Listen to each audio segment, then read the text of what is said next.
16장입니다. 16장 1절에서 13절까지 1절에서 13절까지입니다. 읽습니다. 여호와께서 사무엘에게 이르시되 내가 이미 사울을 버려 왕이 되지 못하게 하였거늘 내가 그를 위하여 언제까지 슬퍼하겠느냐. 너는 뿔에 기름을 채워 가지고 가라. 내가 너를 베들레헴 사람 이새에게로 보내리니 이는 내가 그의 아들 중에서 한 왕을 보았느니라 하시는지라. 사무엘이 이르되 내가 어찌 갈 수 있으리이까. 사울이 들으면 나를 죽이리라 하니 여호와께서 이르시되 너는 암송아지를 끌고 가서 말하기를 내가 여호와께 제사를 드리러 왔다 하고 이새를 제사에 청하라. 내가 내게 행할 일을 가르치리니 내가 네게 알게 하는 자에게 나를 위하여 기름을 부을지니라. 사무엘이 여호와의 말씀대로 행하여 베들레헴의 이름에 성읍 장로들이 떨며 그를 영접하여 이르되 평강을 위하여 오시나이까. 이르되 평강을 위함이니라. 내가 여호와께 제사로 왔으니 스스로 성결하게 하고 와서 나와 함께 제사하자 하고 이새와 그의 아들들을 성결하게 하고 제사에 청하니라. 그들이 오매 사무엘이 엘리압을 보고 마음에 이르기를 여호와의 기름 부으실 자가 과연 주님 앞에 있도다 하였더니 여호와께서 사무엘에게 이르시되 그의 용모와 키를 보지 말라. 내가 이미 그를 버렸노라. 내가 보는 것은 사람과 같지 아니하니 사람은 외모를 보거니와 나 여호와는 중심을 보느니라 하시더라. 이새가 아비나답을 불러 사무엘 앞을 지나가게 하매 사무엘이 이르되 이도 여호와께서 택하지 아니하셨느니라 하니 이새가 산마로 지나게 하매 사무엘이 이르되 이도 여호와께서 택하지 아니하셨느니라 하니라. 이새가 그의 아들 7을 다 사무엘 앞으로 지나가게 하나 사무엘이 이새에게 이르되 여호와께서 이들을 택하지 아니하셨느니라 하고 또 사무엘이 이새에게 이르되 네 아들들이 다 여기 있느냐. 이새가 이르되 아직 막내가 남았는데 그는 양을 지키나이다. 사무엘이 이새에게 이르되 사람을 보내어 그를 데려오라. 그가 여기 오기까지는 우리가 식사 자리에 앉지 아니하겠노라. 이에 사람을 보내어 그를 데려오매 그의 빛이 붉고 눈이 빼어나고 얼굴이 아름답더라. 여호와께서 이르시되 이가 그니 일어나 기름을 부으라 하시는지라. 사무엘이 기름 뿔병을 가져다가 그의 형제 중에서 그에게 부었더니 이날 이후로 다윗이 여호와의 영에게 크게 감동되니라. 사무엘이 떠나서 라마로 가니라. 아멘. 중심을 보시는 하나님. 하나님께서 이스라엘을 왕으로서 자격을 상실한 사울을 버리신 일로 인해서 사무엘은 크게 슬퍼하고 있었습니다. 하나님의 다스림을 거부하고 세운 사울 왕의 부패, 그 모습을 지켜보는 사무엘은 마음이 슬펐습니다. 사무엘이 이 슬픔은 하나님의 다스림을 거부한 하나님의 백성들, 그들이 장차 당하게 될 시련과 고통들을 알기 때문에 슬퍼한 것이라고 봐야죠. 사울 왕이 처음에는 겸손하게 출발했지만 이렇게 부패할 것이다 라고 하는 것을 사실 예견된 일이죠. 예견된 일이 이제 걱정, 우려가 현실이 된 것이죠. 이것 때문에 슬퍼하였고 이제 더 나아가서 이 장차 이스라엘이 어떻게 될 것인가. 사무엘은 나이가 늙어가는데 이스라엘을 이끌어갈 지도자들이 바르게 세워지지 못하고 있다는 것 때문에 마음이 아팠을 것이고 근본적으로는 하나님의 다스림을 거부한 백성들이 장차 겪게 될 시련과 어려움 때문에 마음이 무거웠을 것이라고 생각됩니다. 앞날이 사실도 걱정이 되는 거죠. 누구를 또 왕으로 세울 것인가. 그가 온전한 하나님의 사람으로 쓰임받게 될 것인가. 이런 생각을 하게 되었을 거예요. 자, 이에 대해서 1절 3절에 슬픔에 빠져있는 사무엘에게 하나님께서 내가 그를 위하여 언제까지 슬퍼하겠느냐 이렇게 말씀하시네요. 책망조로 말씀하시는 것 같아요. 이제 더 이상 슬퍼하지 말라는 겁니다. 하나님의 뜻은 아주 단호하시네요. 사울을 버렸어. 버린 사람 붙들고 슬퍼하지 말라는 겁니다. 그러니까 미련을 버리라는 거예요. 빨리 미련을 버리고 하나님의 뜻을 이루기 위해서는 뒤를 돌아보지 말라는 거예요. 뒤를 돌아보지 말라. 미련을 버려라. 자, 하나님께서 사울을 버리시고 이제 다른 사람을 왕으로 선택하시겠다. 이건 뭐 하나님의 뜻이 굳어졌잖아요. 분명히 이제 전해주었고, 그럼에도 자꾸 미련을 버리지 못하는 사무엘에게 하나님께서 아주 분명하게 지적을 해주셨네요. 베들레헴 사람 이새의 집으로 보내십니다. 그러니까 그 아들 중에서 한 왕을 보았느니라. 하나님 보셨대요. 하나님이 보시고 직접 택하신 거예요. 직접 택하셨습니다. 그를 세워서 왕을 삼으라. 이제 하나님이 보신 사람이 있어요. 뭐 그 시대에 많은 사람들이 있었겠죠. 이제 하나님이 주목한 사람이 누구냐? 이게 또 의미가 있는 거 아니겠어요? 하나님이 다윗을 주목하셨더라. 많은 사람을 보고 있었는데 그 중에 하나님이 다윗을 택하셨네요. 사울과는 좀 달라요. 이 다윗은 하나님이 직접 보시고 택하여 세운 사람이에요. 좀 기대가 되죠. 기대가 됩니다.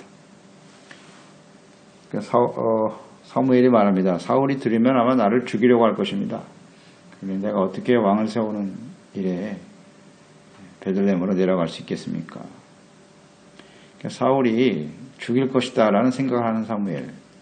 그만큼 이 사울의 영적 상태가 아주 최악이라고 봐야죠. 사무엘을 싫어했어요. 한 번도 서로 만난 일이 없다 그랬잖아요.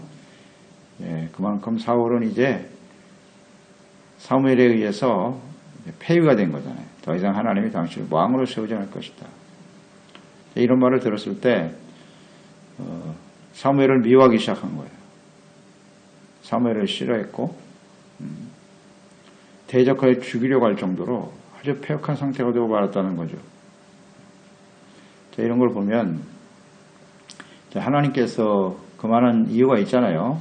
여러 번 기회를 주셨는데 결국 돌이키지 못하고 하나님의 나라와 영광을 위해서 살아가는 것이 아니라 자신의 나라를 세우려고 했고 자기 자신의 영광만을 추구하려고 하는, 죄를 지적해 주었는데도 회개하고 돌이키지 않죠. 회개하기는커녕 오히려 죽이려고 하는 이런 모습을 보았단 말이에요. 더욱 악한 자가 되어가고 있다는 거죠. 그렇습니다. 이 하나님의 책망의 말씀을 들었을 때 이 두 가지 반응으로 나타나는 거예요. 우리가 선택할 수 있는 길은 두 가지다. 회개하고 돌이키거나 아니면 악한 감정을 갖게 되는 거죠. 미워하는 겁니다. 사무엘을 미워한다는 것은 하나님을 미워한다는 것과 똑같죠. 하나님의 책망의 말씀을 듣고 분노하고 그것으로 인해서 상대방을 대적하려고 하는, 매우 위험하죠. 그러니까 이 둘 중에 하나예요. 회개하고 돌이키거나 아니면 끝까지 악한 감정을 품고 대적으로 삼거나, 둘 중에 하나겠죠. 오늘도 마찬가지거든요. 우리가 하나님의 말씀 다 칭찬받기를 좋아하고 인정받기를 좋아하지만 우리가 말씀을 나눈 것처럼 항상 그렇게 칭찬만 받을 수 있는 그런 사람들이 아니거든요. 저희들은. 하나님은 아주 분명하신 분이시잖아요. 격려와 칭찬이 필요하지만 하나님 또 잘못하실 때는 엄하게 책망하시는 분이 또 하나님이시기 때문에 우리 자신의 성향을 보면 정말 칭찬도 필요하긴 하지만 이 시대에 정말 우리에게 필요한 것은 책망이다 하는 것을 우리가 생각하게 되는데요. 그 책망을 받을 때 우리는 어떻게 반응할 것인가. 사울을 통해서 우리가 배우게 되는 거예요. 사울은 도저히 이제 돌이킬 수가 없는 사람이 되고 말았어요. 오죽하면 버리셨겠어요, 하나님께서. 오죽하면. 이런 걸 생각하게 됩니다. 그러니까 다른 왕을 세우는 일, 이것을 지금 사무엘이 두려워하고 있단 말이에요. 완악한 사울로 인해서 일어나게 될 이 혼란, 만약에 사울이 왕으로 있는 상태에서 다른 사람에게 기름을 부어 왕을 세운다고 하면 그 사람도 가서 죽이려고 할 것이다. 이 사울의 입장에서는 사무엘도 죽이려고 하는데 뭐 가만 놔두겠습니까? 이런 걸 지금 예견하고 힘들어하는 겁니다. 그래서 하나님께서는 비공개로 하라 그러면 은밀하게 가서 기름을 부어 왕을 세워라. 하나님께서 배려하고 계시네요. 그래서 이세 아들 중에서 왕을 세울 것이다. 자, 굉장히 지금 사울이 왕으로 있는 상태에서는 아주 힘든 일이거든요. 이세 가정의 그 아들 중에서 왕이 세워진다라고 하는 것은 이세 가정에게는 영광이겠죠. 그 아들 중에서 왕이 세워진다고 하니까. 그러나 또 한편으로는 이게 만약에 공개적으로 드러나게 되면 이세의 가정과 그 아들들은 다 사울에 의해서 죽임을 당할 수밖에 없는 아주 위험천만한 일이에요. 그러니까 이런 걸 좀 다 예견하고 있는 거죠. 사무엘은. 사울의 영적 상태를 잘 알기 때문에. 그러면 그런 생각도 하게 되죠. 하나님께서 사울을 제거시키고 이런 위험을 하나님이 모르실까요? 다 아시겠죠? 이걸 제거시킨 다음에 이제 다윗을 왕으로 세우면 좋은데 하나님께서 사울 왕을 오랫동안 그 자리에 머물게 하신다고요. 그러면서 다윗에게 기름을 붓거든요. 이것은 사울이 부패하는 과정을 지켜보신 하나님께서 이제 다윗을 테스트하고 시험하는 기간이라고 봐야죠. 다 하나님의 뜻이 들어있는 거예요. 다 훈련을 시키는 거예요. 그 어려운 상황. 예견됐던 이대로 다윗이 이제 왕으로서 훈련되어지는 과정을 보면서 사울이 다윗을 죽이기 위해서 얼마나 최선을 다하고 있었는지 이런 걸 보잖아요. 이게 다 훈련 기간이에요. 하나님이 그런 훈련이 필요하다고 생각하신 거예요. 그렇기 때문에 사울 왕을 제거시키지 않은 것이죠. 네, 이런 뜻이 있어요. 4절로 5절에 보면 베들레헴에 방문하는 사무엘. 장로들이 떨고 두려워하고 있죠. 그러니까 이 사무엘이 간다라고 하는 것은 자신들의 죄에 대한 하나님의 심판의 메시지가 선포되는 것 아니냐. 이것 때문에 두려워하는 거예요. 선지자들이 하는 일은 언제나 책망하는 것, 죄를 깨닫고 회개하고 돌이키는 일을 많이 하기 때문에 그래서 두려워했을 거예요. 평강을 위해서 오시는 것입니까? 그렇다. 평안을 위한 것이다. 라고 평안을 선포하죠. 그 덕에 이제 이세의 아들들을 초청하고 있습니다. 이 제사를 드리기 위해서 왔다. 제사의 목적은 언제나 평안이죠. 평안과 제사의 의미를 잘 아시죠? 우리가 하나님 앞에 예배를 드리고 제사를 드린다라고 하는 것은 평안을 위한 것인데 그 예배를 통해서 우리는 우리의 죄를 하나님께 자백하고 회개하고 용서받고 의롭다함을 얻고 하나님과 화목되는 거죠. 이 과정을 잘 알죠? 레위기를 통해서 우리가 충분히 우상된 바입니다. 속죄제, 번제, 속건제 이런 제물을 드린 다음에 마지막 드리는 게 화목제잖아요. 그러니까 속죄하고 용서받은 다음에 하나님과 화목하고 사람들과 화목하는 그러니까 죄사함이 있는 곳에 화평이 많은 거예요. 그것이 제사의 본질이죠. 예외의 본질이고요. 죄가 있는 곳엔 절대 평안이 없어요. 그렇기 때문에 제사에 임하는 자세는 뭐냐? 각기 성결케 하여 제사에 임하도록 지시했습니다. 제사는 하나님을 배우는 일이잖아요. 그러니까 하나님 앞에 나갈 때는 우리에게 필요한 자세가 성결입니다. 성결. 거룩하고 의롭다함을 얻기 위해서 나가는 것이로되 진실한 마음으로 회개하는 자세가 필요한 것이죠. 마음이 청결한 자는 복이 있나니 저가 하나님을 볼 것임이니라. 하나님 앞에 나가기 전에 먼저 죄를 회개하고 마음을 정결케 하는 것이 필요한 거죠. 그것이 온전한 예배의 태도입니다. 6절 이하에 이세의 아들들이 사무엘 앞에 서게 되는데요.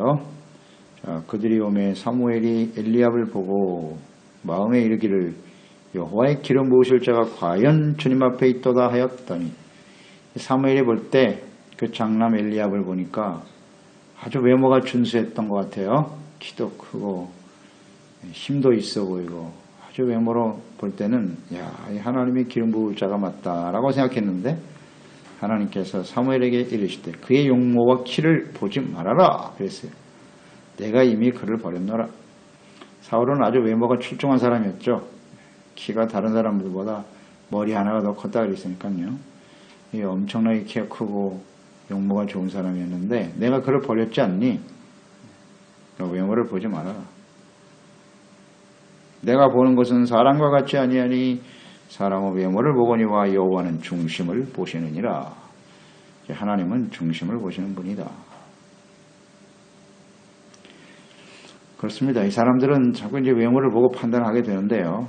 용모나 혹은 학식, 그 사람이 얼마나 많은 재산을 가지고 있는지, 재능, 가문 이런 것들을 보죠. 그리고 사람들의 가치를 평가하려고 하는 생각을 가지고 있습니다. 그 일에 우리도 많은 관심을 갖게 되는 교육이라는 것이 이게 바로 문제거든요. 사람을 사람답게 키우는 게 교육이 돼야 되는데 오늘날 교육의 목적이 다 이렇게 외모를 강화시키는 외적인 사람들의 능력을 강화시키려고 하는데 맞춰져 있다. 사실 이게 비극이죠. 이 시대의 비극입니다. 그 외모 지상주의, 우리나라 같은 경우에 지금 성형이 판을 치고 있는데요. 참 심각한 일이죠. 사람들을 외모로만 판단하려고 하는 참 걱정입니다. 마지막 때를 향해서 가는 사람들의 모습일 수밖에 없겠는데요. 외모 지상주의, 사람들이 추구하는 모습이에요. 그러나 중심을 보잖아요. 사람을 어떻게 인격적으로 바르게 키울 것인가. 이게 참 중요한데, 세상은 그렇다고 할지라도 우리 하나님의 자녀들 아니에요. 우리는. 그러니까 우리들의 자녀를 키울 때 우리 자녀들에게 어디에 중심을 둬야 되는가 이런 것도 생각해 봐야죠. 외적인 능력만 강화시키려고 애를 쓰는 사람인가, 거기에 교육의 중심을 두고 있는지. 세상 교육이 안 되면 가정 교육이라도 바르게 시켜야 될 거 아니에요. 우리가. 그래서 어떻게 하면 하나님의 자녀로서 바르게 세워갈 것인가, 여기에 초점을 둬야죠.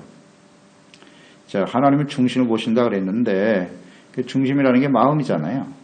마음. 우리 마음의 상태가 어떤지, 인격이 어떠한지를 본단 말이죠. 그러면 하나님 보시는 중심은 무엇일까? 잘 정리가 되십니까? 하나님은 중심을 보신다 그랬는데 어떤 사람을, 어떤 마음을 가진 사람 보실까요? 마음 하면 온유와 겸손입니다. 그건 아주 분명히 알아야 돼요. 분명히 알아야 돼요. 하나님의 마음, 예수 그리스도의 마음을 본받으라 그랬잖아요. 나는 마음이 온유하고 겸손하니. 그러니까 우리는 이것을 위해서, 우리 자녀들을 위해서 끊임없이 기도해야 돼요. 온유하고 겸손한 마음을 갖도록. 그래야 하나님께 순종하고 부모에게 순종하고 온전한 모습으로 성장할 수 있어요. 그러니까 온유와 겸손이 바탕이 되어질 때 순종이 나타나는 거예요. 순종, 그 다음에 하나님이 보시는 마음은요, 충성이에요. 충성. 아주 충성하고 성실한 거 아주 좋아하세요. 신실한 사람. 그 다음에 이제 하나님께 대한 믿음이겠죠. 이런 것들이 중심이라고 봐야죠. 우리가 중심을 보시는 하나님 앞에서 우리 자신을 먼저 생각해야죠. 하나님은 우리의 중심을 보신다. 그러니까 우리가 주님을 섬기는 과정에서도 뭔가 자꾸 이렇게 사람들에게 보이려고 하는, 외모에만 자꾸 집중하려고 하는 그런 경향이 없지 않아 있거든요. 얼마나 많은 일을 하고 얼마나 많은 사람들에게, 사람들의 눈에 보이는 어떤 것들을 위해서 자꾸 애를 쓴단 말이에요. 그런 것보다는 우리의 중심을 아름답게 해가는, 여기에 좀 집중하고 기도하는 저희들이 되었으면 좋겠어요. 우리 자녀들을 위해서도 이걸 위해서 기도해야 돼요. 저는 이걸 위해서 맨날 기도합니다. 이 가장 중심이니까 온유하고 겸손한 마음 갖게 해달라고. 순종, 하나님께 신실하고 충성된 사람, 하나님께 대한 믿음을 가지고 주님을 섬기는 사람이 되도록 기도해야 돼요. 왜냐하면 하나님이 그런 사람을 주목하고 보셨다잖아요. 내가 보았다 그랬잖아요. 중심을 보신 거거든요. 그러니까 이런 기준을 가지고 쭉 훑어보시니까 이 기준에 맞는 사람이 있었으니 그게 바로 다윗이었다는 거죠. 선택 기준이. 우리 이런 하나님의 선택에 대해서 한번 또 묵상해보면 이런 것도 묵상할 수 있어요. 우리가 하나님의 자녀가 되는 것이 하나님의 선택이거든요. 하나님이 우리 중심을 보시고 선택하신다 그랬는데 우리가 과연 이 하나님의 자녀로 택함받을 만한 자격이 있는 사람인가?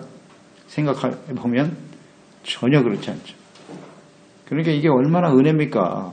우리가 정말 죄악 가운데 제멋대로 살아가는 인생들인데 그런데 하나님이 우리를 택하여 부르셨단 말이에요. 그럼에도 불구하고. 그러니 이게 우리가 하나님의 택함마다 자녀가 되어 살아간다는 건 정말 영광스러운 일이에요. 얼마나 감사한 일인지. 자, 그러면 이렇게 하나님의 은혜 가운데 우리를 택하셨다. 그럼 어떻게 살아야 되겠노? 하나님의 중심을 보시는 하나님이시니까 우리의 중심을 이렇게 하나님 앞에 바르게 세워가는 일에 힘써야 되지 않겠어요? 구원받은 이후에 말이죠. 그게 하나님을 아는 사람들의 모습이죠. 당연히 이렇게 가르쳐야 돼요. 주의 종의 입장에서도 하나님의 말씀을 전할 때 여기에 초점을 맞춰서 계속 하나님의 말씀을 전해야 돼요. 외모에 세상에서 성공하고 출세하고 많은 걸 이거 참. 여기에 계속 초점을 두고 가르치면 그건 잘못된 거예요. 중심이 더 중요하다니까요. 중심이. 어떻게 우리가 하나님 마음을 다해서 주님을 바르게 섬길 것인가에 초점을 둬야죠. 잘 생각해 보세요. 우리 인간의 가치를 외모로 판단하는 거냐, 중심으로 판단하는 거냐. 메시지를 들어보면 알고요. 또 그 사람이 어떤 성향을 가지고 살아가는지 보면 알아요. 이거 정말 중요한 거예요. 나는 어떤 걸 좋아하나. 어디에 초점을 두고 있는가 잘 생각하세요. 다 아시겠죠, 하나님께서. 하나님 앞에 이렇게 택함을 받아 쓰임받는 사람이 어떤 사람일까? 이런 걸 생각하는 거예요. 우리 자신뿐만 아니라 우리 자녀들에 대한 생각도 마찬가지예요. 어떻게 해야 이 시대에 쓰임받겠는가? 하나님이 중심을 보는 사람이 돼야 쓰임받죠. 하나님께 있다는 걸 우리가 확실히 알기 때문에 거기에 초점을 둬야죠. 아들 7을 다 봤는데 하나님이 말씀하시지 않습니다. 아들이 전부냐? 예, 막내 아들이 하나 있습니다. 그가 지금 양을 지키고 있습니다. 자격이 없다고 생각했던 것 같아요. 아버지가 볼 때는 아직 막내고 어리니까. 데려오라. 다윗이 사무엘 앞에 서게 된 거죠. 보니까 그 빛이 붉고 눈이 빼어나고 얼굴이 아름답더라.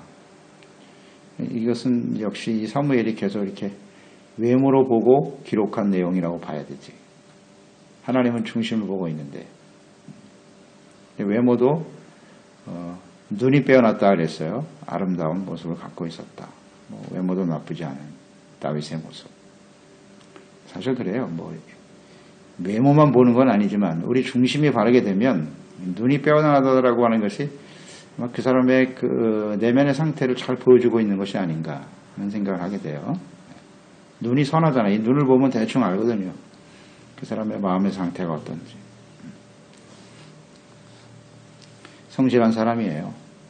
겸손한 사람이라고 봐야 되고요. 막내니까 겸손하다고 볼 수도 있겠지만 자기의 주어진 일에 성실하게 양을 치면서 충성하고 있는 다윗의 모습. 그래서 여기 겸손도 보이고요. 충성도 보이고요. 아버지가 너는 양을 지켜. 예, 알겠습니다. 이 아버지의 말에 순종하는 다윗. 그 순종은 온유하고 겸손해야 가능한 일이거든요. 그러니까 순종과 충성의 뿌리에는 온유와 겸손이 있어요. 이게 없으면 절대 순종 못해요. 이런 모습을 갖추고 있다고 보여지네요. 그래서 그 다윗에게 기름을 붓습니다. 기름을 부어 기름 부을 때 여호와의 영이 그에게 크게 임하였다. 여기서부터 시작이에요. 언제든지. 기름 부음이라고 하는 건 거룩하게 구별하셨다는 뜻이고 하나님의 특별한 지인과 사명을 주셨다. 기름 부음. 그때 하나님의 영이 충만해지거든요. 그래서 우리가 하나님의 영으로 거듭나야 되고 하나님의 영으로 충만해야 돼요. 그래야 주님의 사역을 감당할 수 있어요. 자, 이 하나님의 뜻이 계속 변하지 않잖아요. 사울도 평범한 사람이었다가 왕으로 부름받았을 때 하나님의 영이 임했거든요. 그러니까 하나님의 영이 임해야 거듭나는 거고 하나님의 자녀로 바르게 살아가는 거죠. 그러니까 이 구약 시대에는 특별한 사명을 가진 사람들에게 기름을 부었단 말이에요. 왕, 제사장, 선지자. 그런데 말세에는 모든 사람에게 이 영을 부어주시겠다고 약속하셨고요. 예수 그리스도 이후에 제자들 이후에 하나님의 영이 모든 사람에게 임하잖아요. 그 의미가 무엇인가를 생각해야 돼요. 우리가 왕같은 제사장으로서 그 역할과 사명을 가지고 인생을 살아야 된다는 뜻이거든요. 그리고 예수님께서 마지막 부활 승천하시면서 제자들에게 간곡히 명하고 부탁하신 말씀이 뭐예요? 하나님이 약속하신 성령이 임할 때까지 절대 예루살렘 떠나지 말라고. 하나님의 영이 임할 것이다. 이걸 간절히 말씀하고 가셨어요. 하나님의 영을 이렇게 충만히 받는 것, 이것이 하나님의 아주 중요한 뜻이라는 걸 알아야 돼요. 하나님의 영이 임하지 않으면 거듭날 수도 없고 그리스도인으로서 왕같은 제사장으로서 사명과 역할을 다 할 수 없다는 사실. 이걸 하나 우리는 주목해야 되고요. 또 하나는 사울에게도 하나님의 영이 임했단 말이에요. 그런데 하나님의 영이 임해 시작했던 사울이 어떻게 됐어요? 육으로 마치죠. 하나님께 버려지죠. 이걸 절대 놓치면 안 돼요. 그러니까 다윗이 하나님의 영에 감동되어 시작하고 우리도 하나님의 영에 감동되어 그리스도인으로 하나님을 섬기는 사람이 되었으나 사울처럼 될 수도 있다. 이걸 조심해야 돼요. 그러니까 하나님의 영이 임하는 사건은 절대 과거하려고 아니라는 사실. 이걸 놓치면 안 돼요. 매일매일 예배와 기도를 통해서 말씀을 통해서 하나님과 교제하고 하나님의 성령의 인도하심을 받는 삶이 계속돼야 한다는 사실이에요. 그렇죠? 이걸 깨닫게 되는 거죠. 그러니까 다윗이 성공한 그 비결이 뭔지 아시겠죠? 사울과의 차이. 다윗은 철저하게 교회 중심입니다. 예배 중심입니다. 성전 중심입니다. 하나님을 찬양하고 하나님과 교제하는 것을 크게 기뻐했어요. 그 얘기는 하나님의 영이 계속 다윗과 함께 할 수 있었다는 것. 이걸 놓치면 안 돼요. 계속 묵상되겠습니다. 앞으로. 예배와 말씀과 기도로 깨어있던 사람이 다윗이에요.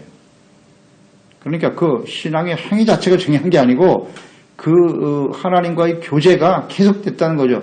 그러면서 하나님의 영이 계속 부어지니까 다윗이 될 수 있었던 거다. 이건 놓치면 안 돼요. 우리가 무슨 대단한 능력이 있어서 우리를 자신을 믿으면 안 돼요. 절대로. 우리 믿을 수 없어요. 하나님의 영으로 충만하고 말씀과 기도와 성령으로 인도함을 받을 때만이 우리는 그 사명을 온전히 감당하고 그리스도인으로 살아갈 수 있다는 걸 놓치면 됩니다. 그래서 우리도 이 시대에 하나님의 영이 우리 가운데 임했는데요.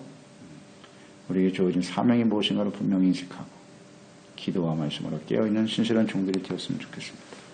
기도하겠습니다. 하나님 아버지, 오늘도 하나님께서 새로운 다윗을 택하시는 과정을 우리가 묵상하게 됩니다. 하나님은 외모를 보시는 분이 아니라 중심을 보신다고 하시네요. 하나님은 과연 다윗의 어떤 중심을 보셨을까요? 그것을 앞으로 계속 우리가 묵상하게 되겠습니다만 가장 중요한 중심, 곧 마음인데요. 우리는 외모 지상주의가 판을 치는 그런 시대에 살고 있어요. 또 이런 영향을 많이 받아서 자꾸 사람들에게 보이려고 하는 외적인 어떤 성장만을 추구하려고 하는 이런 성향이 우리 가운데 있는 게 사실입니다. 자, 이 모든 것을 하나님 앞에 다 내려놓게 하시고요.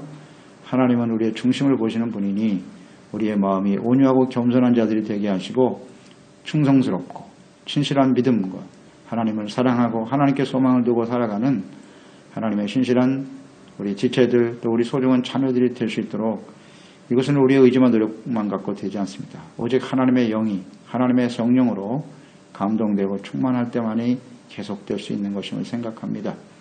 기도합니다. 오늘 우리와 우리 소중한 가족들, 우리 자녀들, 우리 지체들이 언제나 하나님의 말씀과 기도와 성령으로 깨어있게 하시고 성령을 쫓아 행함으로써 아름다운 결실을 열매를 맺어가는 저희들이 되게 하여 주시옵소서. 마지막 순간까지 우리 인생을 마감하는 그날까지 주님과 함께 동행하며 쓰임받는 복된 삶이 되게 하옵소서. 예수님의 이름으로 기도드리옵나이다. 아멘.